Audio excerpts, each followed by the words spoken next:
अभी कुछ दिन पहले ही 10वीं और 12वीं क्लास के रिजल्ट जारी हुए हैं। रिजल्ट जारी होते ही बच्चों की नीलामी नीलामी शब्द सुनने में बड़ा अजीब लगता है, पर मैं यही वर्ड यूज़ कर रही हूँ क्योंकि जिस टर्म्स में मैं बात कर रही हूँ बच्चों की नीलामी ही हो रही है। पेरेंट्स उस नीलामी का हिस्सा बन रहे हैं। कोचिंग संस्थान, इंस्टीट्यूशंस, कॉलेजेस सभी उस नीलामी का हिस्सा बन रहे हैं और उन बच्चों से कोई नहीं जानना चाह रहा क्या वो नीलाम होना चाहते हैं, क्या उनकी बोली लगनी चाहिए। दोस्तों, आज हमारे वीडियो का विषय यही है, बच्चों की नीलामी हो रही है कि आप उस नीलामी का हिस्सा बनने जा रहे हो।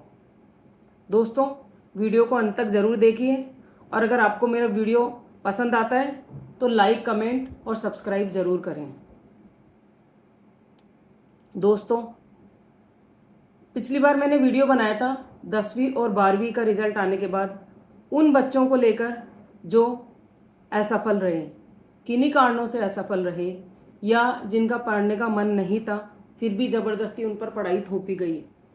मैंने पेरेंट्स को समझाया था कि बच्चों पर अपने सपने न थोपें, उन्हें खुला आसमान दें, उड़ने दें। आज मैं बात कर रही हूँ उन बच्चों को लेकर जिन्होंने टॉप किया है, जिन्होंने सफलता हासिल की है, लेकिन वो बच्चे उन बच्चों से भी ज़्यादा हताश नज़र आ रहे हैं जो असफल रहे हैं। ऐसा क्यों? दोस्तों, मैं कोई स्क्रिप्ट लिखकर आपसे बात नहीं करती हूँ। मैं फील्ड में जाकर बच्चों से मिलती हूँ, उनके अनुभव जानती हूँ, पर्सनल एक्सपीरियंस करती हूँ, उसके बाद ही मैं आपसे बात कर रही हूँ, आपको समझाना चाह रही हूँ। बच्चों की जो नीलामी का टाइम शुरू हो गया है, कोचिंग संस्थान जो जाने कहाँ कहाँ से आपके नंबर कलेक्ट कर लेते हैं और आपके पीछे लग जाते हैं, हमारा कोचिंग अच्छा है, आपके बच्चों को यहाँ एडमिशन दिलवाइए, इतनी स्कॉलरशिप होगी, यहाँ आने के बाद बच्चा तरक्की करेगा, जेई क्लियर कर लेगा, नीट क्लियर कर लेगा, सीए क्लियर कर लेगा, आईएएस बन जाएगा, आरएएस बन जाएगा। तो ये तो हुई कोचिंग संस्थानों की बात जो इस तरह इस नीलामी का हिस्सा बन रहे हैं। अब मैं उन पेरेंट्स की बात करती हूँ, आप लोगों की बात करती हूँ कि आप किस तरह इस नीलामी का हिस्सा बन रहे हैं। बच्चे को बढ़िया से बढ़िया कोचिंग दिलानी है, मेरा बच्चा तो कोटा जाएगा, मेरा बच्चा तो सीकर जाएगा, मेरा बच्चा तो दिल्ली जाएगा, जेई की तैयारी करेगा, नीट की तैयारी करेगा। मैंने तो बेस्ट से बेस्ट कोचिंग में एडमिशन दिलाने की कोशिश की है। अरे भाई, आप बेस्ट से बेस्ट कोचिंग में एडमिशन दिलाने की कोशिश कर रहे हो, उस बच्चे से तो जानो क्या वो उस कोचिंग में जाना चाहता है, क्या वो सब करना चाहता है जो आप उसे करवाना चाह रहे हैं। और अगर आप करवा भी देते हैं तो आपने सुना नहीं, आईआईटी जैसे संस्थान में जाने के बाद भी बच्चे सुसाइड कर रहे हैं। तो बच्चों की नीलामी का हिस्सा बनने से पहले उन बच्चों से बात कीजिए। और सबसे बड़ी बात तो मैं ये करना चाहूँगी कि पेरेंट्स किसी भी हद तक कर गुजरने को तैयार हैं, लाखों रुपयों का लोन लेने के लिए तैयार हैं, लेकिन उन्हें अपने बच्चों को पढ़ाना है। अभी हाल ही में एक बच्चे से मिली, 12th उसने पास किया, उसे नहीं समझती कि उसे क्या करना चाहिए। दोस्तों के देखा देख उसके दिमाग में बैठ गया कि मुझे डॉक्टर बनना है, मुझे तो डॉक्टर बनना है। पेरेंट्स से उसने जिद की कि मुझे डॉक्टर बनना है। पेरेंट्स ने उसको एक कोचिंग में एडमिशन दिला दिया। इसके लिए वो पेरेंट्स जिनको 2 टाइम के खाने की व्यवस्था करना भी भारी था, लाखों रुपयों का कर्ज ले लिया। जब बच्चा 6 महीने उस कोचिंग में गया, उसके बाद उसने हथियार डाल दिए। उसे लगा वो तो कुछ भी नहीं कर सकता, नीट क्लियर करना तो उसके बस की बात ही नहीं है। अब वो बच्चा मुझसे मिला, उसने मुझे कहा मैं बीच में ये तैयारी छोड़ के कुछ तकनीकी शिक्षा लेना चाहता हूँ जिसमें मैं आईटीआई जैसी शिक्षा लेना चाहता हूँ, जिसमें मैं कुछ अपने पेरेंट्स की मदद कर पाऊँ और मेरी अर्निंग जल्दी शुरू हो जाए, क्योंकि मुझे लगता है मैं नीट करने में सक्षम नहीं हूँ। मैंने उसे बोला तो अपने पेरेंट्स से बात कर। वो डर गया, उसने कहा नहीं, मैं अपने पेरेंट्स से बात नहीं कर सकता, उन्होंने बहुत ज़्यादा लोन लिया है और उसने ये तक कहा अगर मैं अपने पापा को बताऊंगा तो वो मुझे मारेंगे। मैंने कहा भाई बता दे, वैसे भी नीट क्लियर नहीं होगा तो भी वो तुझे मारेंगे। उस बच्चे ने डर के मारे अपने पेरेंट्स को नहीं बताया, नीट क्लियर नहीं हुआ और उस घर का माहौल आप समझ सकते हैं क्या रहा होगा। बच्चे के कहने पर मैं उसके पेरेंट्स से मिली। तब पेरेंट्स की शिकायत थी कि इसने हमें पहले क्यों नहीं बताया कि हम इतना लोन नहीं लेते। मैंने बोला आपने बच्चे के मन में टेरर ही इतना पैदा कर रखा है कि वो आपसे खुल के बात ही नहीं कर सकता। ये उदाहरण मैंने इसलिए दिया है कि मैं आपको समझाना चाह रही हूँ। आप अपने बच्चे को जिस नीलामी में भेजना चाह रहे हैं, एक बार उस बच्चे से तो पूछिए क्या वो उसका हिस्सा बनना चाह रहा है। आपने उसे बना दिया, आपने लोन लिया, आपने कर्जा लिया, फिर आप उस पर एहसान थोप रहे हैं कि हमने तेरे लिए लाखों रुपया खर्च कर दिया, हम कहीं के नहीं रहे और तू फेल हो गया। जिम्मेदार कौन?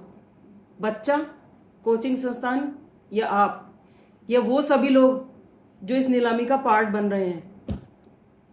दोस्तों, बच्चों को कैरियर काउंसलर के पास ले जाओ। उन्हें समझ नहीं होती उन्हें क्या करना है। बहुत छोटी एज में 10वीं पास करते ही उन्हें सब्जेक्ट लेना होता है, भविष्य के सपने बुनने होते हैं। दोस्तों की देखा देखी वो जाते हैं और जाने अनजाने वो भी इस नीलामी का हिस्सा बन जाते हैं। आप उन्हें करियर काउंसलर के पास ले जाएं, वो उनका बेस्ट निकालने की कोशिश करेंगे, उनसे बात करेंगे। उसके बाद वो आपको सजेस्ट करेंगे कि आपके बच्चे को किस फील्ड में जाना चाहिए। बच्चे को सजेस्ट करेंगे, बच्चा कुछ दिन सोचेगा, विचार करेगा।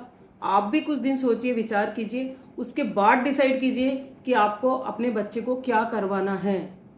ये ज़रूरी नहीं कि आपके बच्चे ने स्कूल टॉप किया है तो वो जेई भी टॉप कर जाएगा, जेई भी क्लियर कर जाएगा, या नीट भी क्लियर कर जाएगा, या वो आईएएस आरएएस क्रैक कर जाएगा। दोस्तों, पढ़ाई का माहौल अलग होता है, पढ़ाई की परिस्थितियां अलग होती है, पढ़ाई का समय अलग होता है। बहुत से हमने टॉपर्स को बैक होते देखा है और बहुत से उन बच्चों को जो स्कूल क्लास में 36% 40% लाए हैं उन्हें टॉप करते देखा है। तो इसका कारण क्या है? इसका कारण यही है कि कुछ बच्चे सही डायरेक्शन में चले जाते हैं और कुछ बच्चे जानकारी के अभाव में, कैरियर काउंसलिंग के अभाव में गलत रास्ता चुन लेते हैं। पेरेंट्स भी उसमें भागीदार हो जाते हैं और फिर समझ नहीं आता अंत में अगर परिणाम नकारात्मक रहता है तो इसका जिम्मेदार कौन होता है? पेरेंट्स, बच्चे, या कोचिंग संस्थान, या हमारा समाज, जिसके प्रेशर में आके हम लोग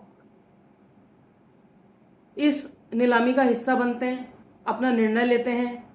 अरे फलां के बेटे ने तो एमबीए किया है, वहां से आईआईएम अहमदाबाद से। अरे आप अपने बच्चे की कैपेबिलिटी देखिए। हो सकता है आपका बच्चा आईआईएम अहमदाबाद से एमबीए नहीं करे पर आपका बच्चा किसी और फील्ड में अपना नाम कमा जाए। किसी का बच्चा डांस करने में इंटरेस्ट रखता है, वो देश का बहुत बड़ा कोरियोग्राफर हो जाए। किसी का बच्चा पॉलिटिक्स में इंटरेस्ट रखता है, वो बड़ा पॉलिटिशियन बन जाए। किसी का बच्चा एक्टिंग में इंटरेस्ट रखता है, वो एक्टर बन जाए। क्या आप नहीं चाहेंगे आपका बच्चा अमिताभ बच्चन, शाहरुख खान बने? किसी का बच्चा स्पोर्ट्स में इंटरेस्ट रखता है, क्या आप नहीं चाहेंगे आपका बच्चा सचिन तेंदुलकर बन जाए, आपका बच्चा नीरज चोपड़ा बन जाए? तो फिर 10वीं और 12वीं का रिजल्ट आते ही बच्चों को आराम दीजिए। और ये जो आपने घुसने का मन बना लिया है कि हमें इस नीलामी में अंदर घुसना है, फिर चाहे हम कितने ही कर्जे में डूब जाएं, चाहे हमारे बच्चों का रिजल्ट कितना ही नकारात्मक हो, हमें तो इसका हिस्सा बनना है। नहीं, सोचिए, समझिए, थोड़ा टाइम लीजिए, उसके बाद डिसाइड कीजिए। अगर आपका बच्चा टॉपर है तो भी, और अगर आपके बच्चा कम नंबर लाया है तो भी, उसे किस फील्ड में जाना चाहिए। क्या आपको लाखों रुपया लोन लेकर कुछ ऐसा करना चाहिए कि जिसे आपको बाद में पछताना पड़े? दोस्तों, मैं अलग अलग विषय पर आपसे बात करती रही हूँ। मेरे वीडियो के मुख्य सब्जेक्ट सामाजिक और करंट इशू ही रहते हैं। अगर आपको मेरा वीडियो पसंद आया तो लाइक, कमेंट और सब्सक्राइब ज़रूर करें और मुझे कमेंट कर बताएं कि मैं अपना अगला वीडियो किस विषय पर बनाऊं। साथ ही मैं आपको बताना चाहूँगी दोस्तों, मेरा कोई बहुत ज़्यादा अनुभव नहीं है वीडियो बनाने का। वीडियो में अगर कुछ गलती होती है तो उसे ध्यान दीजिए, बस सब्जेक्ट पर ध्यान दीजिए कि मैं किस सब्जेक्ट पर बात कर रही हूँ। Thank you so much.